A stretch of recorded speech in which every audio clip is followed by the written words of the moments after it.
Middle east के war के अंदर में एक बहुत बड़ा चेंजेस आया है। चेंजेस का मतलब ये है, जैसे इज़राइल, ईरान और यूएस के बीच में जो भी एक वॉर चल रहा था पिछले 40 दिन के अंदर में, वो वॉर कल एक सीज़ फायर के थ्रू बंद हो चुका था। हालांकि वो सीज़ फायर हुआ नहीं है क्योंकि उसके वायोलेशन स्टार्ट हो चुके हैं।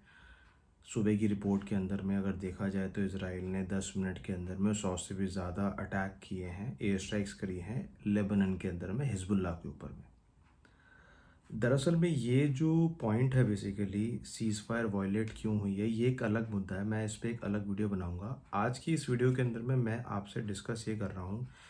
कि दरअसल में जब सीज़ फायर हुई थी तो इस सीज़ फायर का एक्चुअल जो पीछे का जो डील है,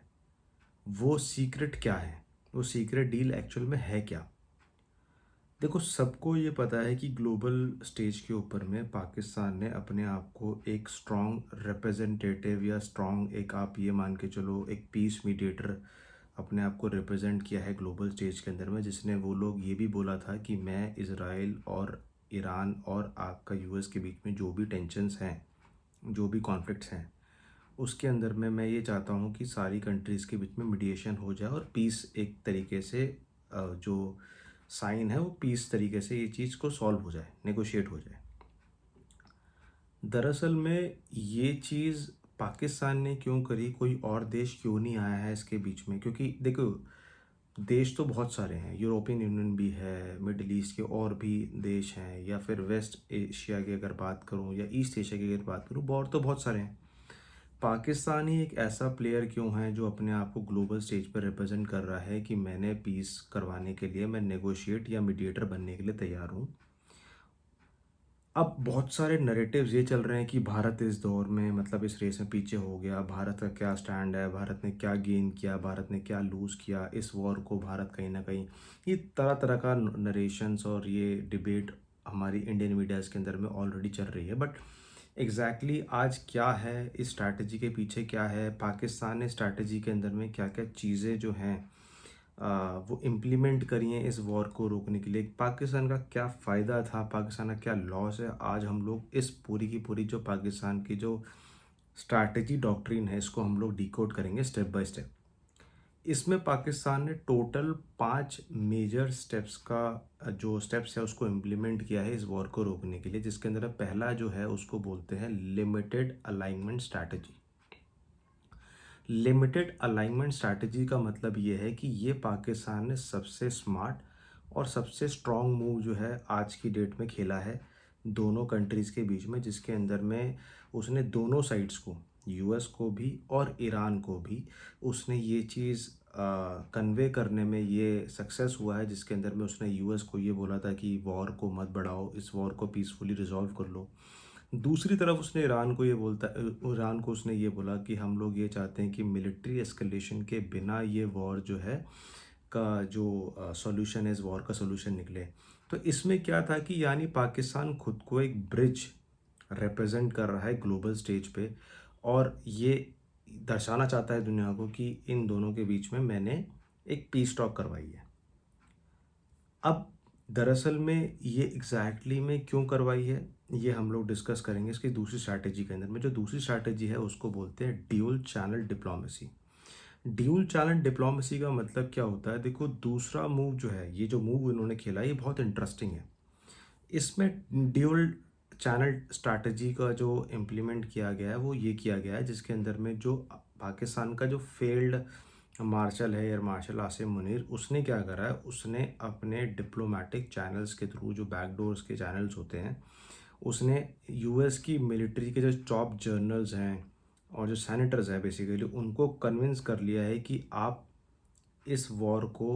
रोकोगे पीसफुली तो इसके अंदर में आपका भी फ़ायदा है, क्योंकि ये एक मिलिट्री लेवल पे बातचीत चल रही थी।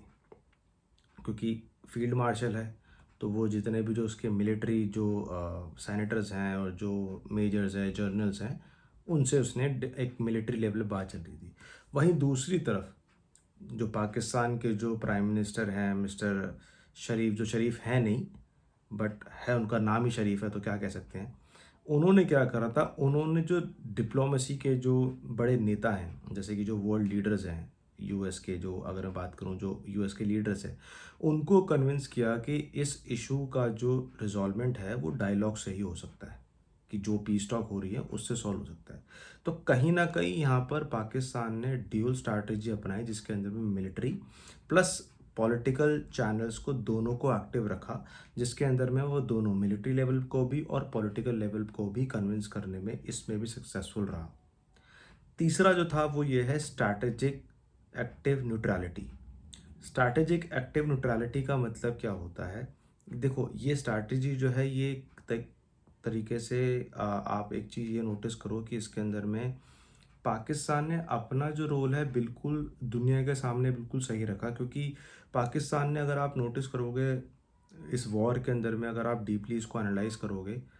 तो बहुत बारी बड़े केयरफुल स्टेटमेंट दिए। केयरफुल स्टेटमेंट्स का मतलब क्या होगा कि जो स्ट्राइक्स ईरान के ऊपर में बार बार रिपीटेडली हो रही थी यूएस और इजराइल की तरफ से, उसने इस चीज़ को कंडेम किया कि मैं ईरान की सोवरेनिटी के ऊपर में जो भी चीज़ें हो रही हैं, स्ट्राइक्स हो रहे हैं, मैं इसको डीपली कंडेम करता हूँ। बट दूसरी तरफ अगर देखा जाएगा तो उसने यूएस और इजराइल को कंडेम नहीं किया, यानी कि उसने ईरान की तरफ से तो अपना जो है पॉइंट ऑफ व्यू ईरान को रख दिया कि ईरान की जो सोवरेनिटी वायलेट हो रही है उसका मैं कंडेम करता हूँ, बट वायलेट जो कर रहा है उसकी सोवरेनिटी को, यानी कि यूएस और इजराइल जो बार बार स्ट्राइक्स कर रहे थे उनके ऊपर में, उनको कंडेम नहीं किया। तो एक तरफ से ईरान को उसने सेटिस्फाई किया, दूसरी तरफ से उसने यूएस और इजराइल को नाराज़ भी नहीं किया। तो ये एक तीर से दो निशाने हो गए। मतलब अब यूएस को लग रहा है या इजराइल को लग रहा है कि इसने हमारे पास तो बोला नहीं। खैर, इजराइल तो पाकिस्तान को कोई वैल्यू देता ही नहीं है, ना तो पहले दे रहा था ना अब देता है। यूएस जो है वो थोड़ी बहुत देता है, क्योंकि उसको इंडिया को काउंटर करने के लिए पाकिस्तान के अंदर में जो प्रॉक्सीज उसने रखे हुए हैं वो कहीं ना कहीं वो चीज़ है। और अभी कुछ टाइम पहले अगर आपने देखा होगा तो आसिम मुनीर जो थे वो रेलवे की पटरी से जो पत्थर उठा के वहाँ वाशिंगटन ले गए थे वाइट हाउस के अंदर में, और उसके अंदर में दिखाए थे, और उन्होंने ये बोला था कि आप हमसे ख़रीद लो, ये पत्थर हमसे ख़रीद लो, क्योंकि रॉ मटेरियल्स के अंदर में चाइना का मुकाबला कोई नहीं कर सकता, और चाइना सबसे नंबर वन है रॉ मटेरियल्स को एक्सट्रैक्ट करने के लिए। तो आपको आगे जाके चाइना से ख़रीदने की ज़रूरत नहीं पड़ेगी, अब हमसे ख़रीद लो ये वो। तो एक तरीके से उसने दो निशाने करे, जिससे क्या है कि डोनाल्ड ट्रंप भी जो है वो तरीके से बैल बुद्धि है, वो समझ गया कि हाँ ये चीज़ है, अगर मैं दोनों तरफ से एस्केलेट करूँगा तो कहीं ना कहीं मैं डीपली, क्योंकि उसको भी पता है जो ऑब्जेक्टिव उसने सेट किए थे, जो गोल्स वो लेके उतरा था इस वॉर के अंदर में, वो कहीं से कहीं तक पूरे नहीं हुए हैं। और आई आखिरी के अंदर में क्या है कि ईरान ने अपनी टर्म्स के अंदर में उसको नेगोशिएट करने पे मजबूर कर दिया, और उसकी इतनी बड़ी जो मिलिट्री पावर है उसको डोमिनेट करते हुए उसने करा। तो कहीं ना कहीं अगर टेक्निकली अगर देखा जाए तो ईरान ये जो वॉर है ये जीत चुका है, क्योंकि जैसा मैंने कल वाली वीडियो के अंदर में भी ये चीज़ डिस्कस करी थी कि आज की डेट में जियो पॉलिटिक्स के अंदर में survival is equal to victory. अगर आप सर्वाइव कर रहे हो तो आप ऑलरेडी आप विनर हो। दूसरे देश को, आपने इतनी बड़ी आर्मी को आपने अपने कुछ स्ट्रेटेजिक प्रीसाइज जो अटैक्स आपने करे हैं, आपने उसको घुटने पे ला दिया, और आप अपनी बातें अगर उनसे मनवा रहे हो तो कहीं ना कहीं आपके अंदर में पोटेंशियल है, लिवरेज है, और आपने उस चीज़ को करने के लिए बहुत सक्सेसफुल भी हो, इसीलिए ये चीज़ आपकी है। चौथा जो टॉपिक पे हम लोग वापस आते हैं, चौथा जो पॉइंट था जो इम्प्लीमेंट किया है पाकिस्तान ने, वो जो है डिजिटल बैक चैनल डिप्लोमेसी। इसका मतलब क्या है, इसको ना हम लोग डीपली आ समझेंगे एग्जैक्टली क्या होता है। डिजिटल बैक चैनल डिप्लोमेसी का मतलब ये होता है कि इस सीज फायर का सबसे बड़ा जो हिडन एस्पेक्ट है वो डिजिटल डिप्लोमेसी है। क्योंकि वॉर जब स्टार्ट हुआ था 28 फरवरी से लेके आज तक, अगर आप देखोगे तो फिज़िकल रिलेशन या फिज़िकल विजिट किसी भी डिप्लोमेट की ना तो पाकिस्तान की तरफ से यूएस गई है, ना ही यूएस की तरफ से पाकिस्तान में आई है। तो यानी कि जो फिज़िकल लेवल की जो विजिट्स थी, जो फिज़िकल डिप्लोमेसी होती है, वो दोनों देशों के बीच में या तीनों देशों के बीच में, ईरान के बीच में भी अगर देखो तो उसमें नहीं हुई है। यहाँ पर क्या हो रहा था, यहाँ पर ये जो चीज़ है ये डिजिटल डिप्लोमेसी चल रही थी बैक चैनल्स के थ्रू। यानी कि इसके अंदर में अब जो भी कम्युनिकेशन हो रहा था दोनों तीनों देशों के बीच में, ये सिक्योर डिजिटल कम्युनिकेशन चैनल्स के थ्रू हो रहा था, जिसके अंदर में क्या है कि एक नया मॉडल आ चुका है वॉरफेयर के अंदर में, कि फ्यूचर सीज़ फायर के लिए भी एक टेम्पलेट बन सकता है ये, कि डिजिटल डिप्लोमेसी होगी कि अगर मान के चलो किसी के अंदर में ये हो सकता है आपको आने वाले टाइम पे रशिया यूक्रेन वॉर के अंदर में भी देखने को मिले, क्योंकि ये एक ट्रेंड बन चुका है। ट्रेंड इन सेंस क्या है कि हम लोग किसी पे विजिट नहीं करेंगे, हम लोग सिर्फ क्या है कि पोस्ट पोस्ट खेलेंगे। आप वहाँ से एक्स पे पोस्ट डालो, मैं यहाँ से ट्विटर पे पोस्ट डालूंगा, और जो पोस्ट होगा वो दुनिया देखेगी, जिससे क्या है कि दुनिया की जो डिप्लोमेटिक टीम्स हैं हर टीम उसमें वो अपना अपना व्यूज़ उसके अंदर में कंसर्न करेगी, और जिसके ज़्यादा व्यूज़ या जिसके ज़्यादा शेयर्स या जिसके ज़्यादा कमेंट होंगे वो जीत जाएगा। कहीं ना कहीं ये फ्यूचर को भी आप देखने को आपको मिलेगा आने वाले टाइम पे। तो इसको बोलते हैं डिजिटल बैक चैनल डिप्लोमेसी। अच्छा, अब ये चीज़ आप समझोगे कि जो लास्ट है, जो लास्ट पॉइंट बेसिकली ये बहुत इंटरेस्टिंग है। इस पॉइंट के अंदर में आपको समझ आ जाएगा कि पाकिस्तान ही क्यों आगे आया मीडिएशन करवाने के अंदर में, और पाकिस्तान को ऐसा क्या गेन है और क्या लॉस है। आप इस पॉइंट के अंदर समझेंगे, ये बहुत इंटरेस्टिंग पॉइंट है और इसको पूरा समझिएगा। देखो, इस पॉइंट का जो लास्ट जो पॉइंट है बेसिकली जो पाकिस्तान ने यूज़ किया है उसका नाम है, उसको बोलते हैं stability Themis and fear factor. यानी कि जो स्टेबिलिटी का थीसिस होता है और जो फियर फैक्टर है, ये एक बहुत बड़ा और बहुत पावरफुल जो मूव था पाकिस्तान के थ्रू फियर को क्रिएट करना, ये पाकिस्तान इसमें कहीं ना कहीं सक्सेसफुल हो चुका है, क्योंकि उसने ये अमेरिका को एक वार्निंग दी। वार्निंग इसलिए दी क्योंकि अगर उसने ये अमेरिका को सीधा सीधा ये बोला कि अगर आप मिलिट्री लेवल पे एस्केलेशन कुछ भी पाकिस्तान और ईरान के अंदर में, माफ़ कीजिएगा, अगर आप ईरान में करते हो, तो ईरान और पाकिस्तान का जो बॉर्डर है उसके अंदर में जो डिस्टेंस है बेसिकली वो 900 किलोमीटर का है। 900 किलोमीटर का जो बॉर्डर है बेसिकली उसका डिस्टेंस 900 किलोमीटर का है। अब अगर आप एयर स्ट्राइक्स करोगे, अगर आप नेवल स्ट्राइक्स करोगे, या फिर जो आपके ट्रूप्स जो ऑलरेडी मिडल ईस्ट के अंदर में डिप्लॉय हैं, अगर आप उसको ग्राउंड पर उतारोगे, तो जाहिर सी बात है जो ईरान की जनता है वो कहीं ना कहीं बॉर्डर क्रॉस करके पाकिस्तान में आएगी, जिससे रिफ्यूजी क्राइसिस बढ़ सकता है। रिफ्यूजी क्राइसिस का भी डर उसको नहीं है, उसको डर इसलिए है क्योंकि एक शिया कम्युनिटी होती है मुस्लिम्स के अंदर में, शिया और सुन्नी कम्युनिटी होती है। ईरान जो है वो बेसिकली उसका बड़ा स्ट्रॉन्ग होल्ड है प्रॉक्सीज नेटवर्क को क्रिएट करना और उसको मेंटेन करना। 1980 के दशक के अंदर में ये चीज़ ईरान ने लेबनान के अंदर में की थी, जिसके अंदर में वहाँ पे जो पॉपुलेशन थी वो शिया थी मेजरली। तो शिया वालों को अपने राइट्स और बोलने का अधिकार नहीं दिया जाता था वहाँ पर। तो ईरान ने एक चीज़ का फ़ायदा उठाया। ईरान ने क्या करा, ईरान ने शिया मुस्लिम्स को एक एक तरीके से उन्होंने उसको एक डिप्लोमेसी चैनल पे थ्रू फंडिंग्स दी, और उनको एक पॉलिटिकल लीडर मतलब पॉलिटिकल पार्टी के थ्रू उनको एक नया एक पॉलिटिकल पार्टी इमर्ज करवाने में उसको हेल्प करी, क्योंकि फंडिंग देते हैं, बैक चैनल है, और उसका सपोर्ट कर रहे थे। उस बेसिस पे क्या हुआ, उस बेसिस पे उसने लेबनान में हिजबुल्लाह को जन्म दिया, जो हिजबुल्लाह इज़राइल को बहुत तंग करता है। इज़राइल को टैकल करने के लिए उसने हिजबुल्लाह बनाई थी। तो ये जो डर है, ये पाकिस्तान को इसी चीज़ का डर है कि पाकिस्तान ने ये चीज़ डोनाल्ड ट्रंप के दिमाग में ऐसी बिठा दी है कि अगर आप इस पे अटैक करोगे या कोई भी ग्राउंड मूवमेंट अगर आप करोगे, तो जाहिर सी बात है जो लोग हैं वो अफरा तफरी करके बॉर्डर क्रॉस करेंगे, और ईरान के अंदर में जो पॉपुलेशन जो मेजॉरिटी है वो शिया की है। और अगर मान के चलो शिया इधर अगर आ गए, बॉर्डर क्रॉस करके अगर आ गए, तो हो सकता है ईरान आने वाले टाइम पे उन शिया पॉपुलेशंस को भी फंड करके एक नया हिजबुल्लाह पाकिस्तान के अंदर में ना बना दे,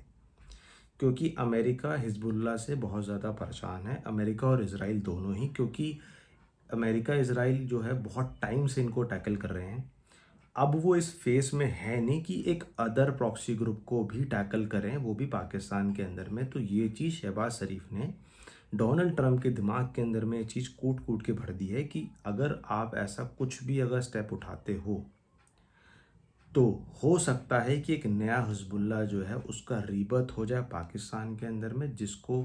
कहीं न कहीं हम लोग भी टैकल ना कर पाएँ और आप लोग भी टैकल ना कर पाएँ, क्योंकि रिसोर्सेज़ जो हैं बेसिकली दोनों कंट्रीज़ के लगेंगे।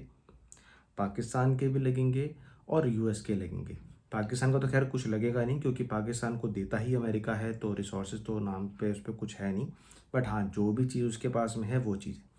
तो पाकिस्तान ने ये चीज़ बोली कि ऐसा मॉडल पाकिस्तान में रेप्लिकेट हो गया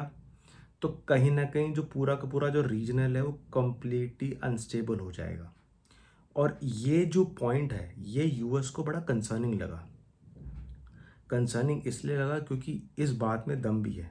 अगर आप चीज़ नोटिस करोगे तो ईरान का होल्ड बहुत ज़्यादा है। ईरान 2 मिनट में कुछ नहीं करेगा, आज नहीं 5 साल बाद नहीं, उसको एक कहीं न कहीं उसको प्रॉक्सी ग्रुप बना देगा और कहीं न कहीं पाकिस्तान से भी टैकल कर देगा। तो ये चीज़ है। अब बात जो है फाइनल, अगर रियलिटी चेक की अगर बात करता हूँ तो बात ये है कि क्या पाकिस्तान सच में कोई पीस मेकर बन के सामने आया है, या फिर ये अपने आप को एक स्मार्ट पोजीशनिंग करने के लिए ग्लोबल स्टेज पे उसने ये एक चीज़ उसने कंट्रोल मतलब नरेशन कंट्रोल किया है कि इस्लामाबाद के अंदर में कल 10 तारीख को एक पीस टॉक होगी दोनों कंट्रीज़ के बीच में। सबसे इम्पोर्टेंट सवाल क्या है कि भारत इस पूरे सिनेरियो में कहाँ है, क्या उसने गेन किया, क्या उसने लूज़ किया। देखो, डिबेट अभी ख़त्म नहीं हुई है, ये सिर्फ एक शुरुआत है बेसिकली, क्योंकि देखो इससे ना दो बड़े एक और बड़ा सवाल एक आता है कि क्या सीज़ फायर 2 हफ्ते तक टिक पाएगी, या फिर पूरी दुनिया एक ग्लोबल दोबारा से एक वॉर की एज पे खड़ी हो जाएगी। देखो, ये चीज़ का जवाब जो आने वाले दिन में मिलेगा। अब जैसे मैंने आपको बताया कि सीज़ फायर ऑलरेडी वायलेट हो चुकी है सुबह। इसका वीडियो मैं एक नया वीडियो कल आपको रात 10 बजे आपके वीडियो के मतलब यूट्यूब पे अपलोड होगा, तो आप वो देख सकते हो। अब जो भी चीज़ है कि सीज़ फायर वायलेट क्यों हुई है, क्या-क्या चीज़ है, इज़राइल ने क्यों उस पे स्ट्राइक कर दिया सीज़ फायर के बाद भी, जो 10 पीस ऑफ पॉइंट जो ईरान ने दिया था यूएस को शर्तें मानने के लिए, वो क्या चीज़ है, हर चीज़ हम लोग डिस्कस करेंगे। तो आज अभी पाकिस्तान पे मेजर फोकस किया है, कल इसराइल पे करेंगे और क्यों ये सीज़ फायर फेल हुई है इस पे भी डिस्कस करेंगे। धन्यवाद।